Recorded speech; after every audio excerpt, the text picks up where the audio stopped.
Halo semuanya, saya Teja Murti dengan NRP 2016-230-157. Pada kesempatan kali ini, saya ingin menceritakan pengalaman saya selama kuliah daring serta menjawab pertanyaan yang diberikan oleh Mbak Irma sebagai salah satu syarat untuk memenuhi tugas UAS Politik Internasional. Pertanyaan yang pertama, apa tema pembahasan yang paling menarik dan berkesan selama perkuliahan daring?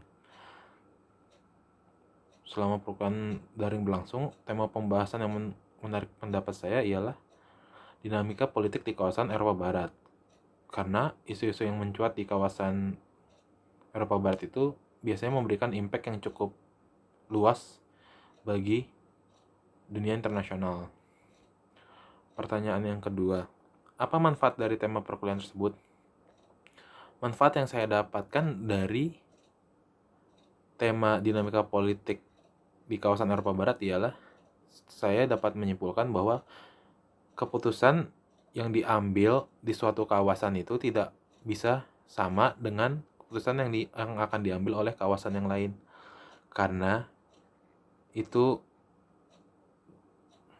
keputusan itu diambil berdasarkan kebiasaan dan kebudayaan masing-masing kawasan, jadi tidak akan sama antara satu dengan yang lainnya.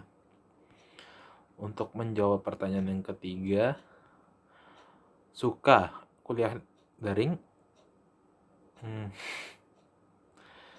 Dapat dikatakan kuliah daring ini memberikan pengalaman baru untuk saya pribadi. Sisi positifnya ialah saya tidak perlu mengeluarkan banyak biaya, serta lebih fleksibel. Tentu saja hal ini disukai oleh banyak mahasiswa. Dengan adanya kuliah daring ini membuat saya lebih aman dalam masa COVID-19 ini, karena sebisa mungkin kita harus menjaga jarak dengan orang lain agar wabah ini tidak menyebar dengan cepat dan semakin luas. Pertanyaan keempat, duka kuliah daring. Menurut saya yang sangat terasa ialah kurangnya interaksi, baik sesama mahasiswa ataupun mahasiswa dengan pihak dosen.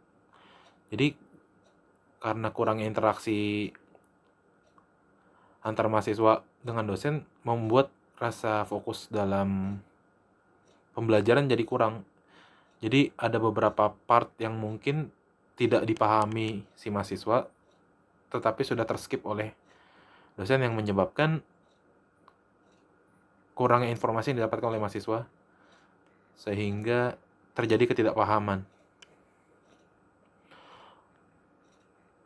Pertanyaan kelima, apa pesan moral yang ingin disampaikan dalam menghadapi pandemi COVID-19?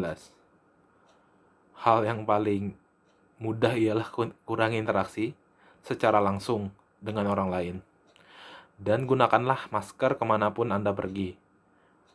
Karena dengan menjalankan protokol yang ada, kita tidak hanya akan menyelamatkan diri kita sendiri, tapi kita akan menyelamatkan orang lain juga.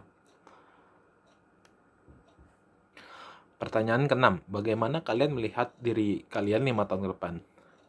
Target yang ingin saya capai dalam 5 tahun ke depan ialah saya dapat membuka lapangan pekerjaan yang cukup banyak. Karena saya pribadi ingin memberikan dampak positif untuk lingkungan saya. Karena menurut pendapat saya, tidak dapat dikatakan seseorang itu sukses jika dia belum mampu untuk memakmurkan lingkungannya. Sekian dari cerita-cerita saya. Terima kasih.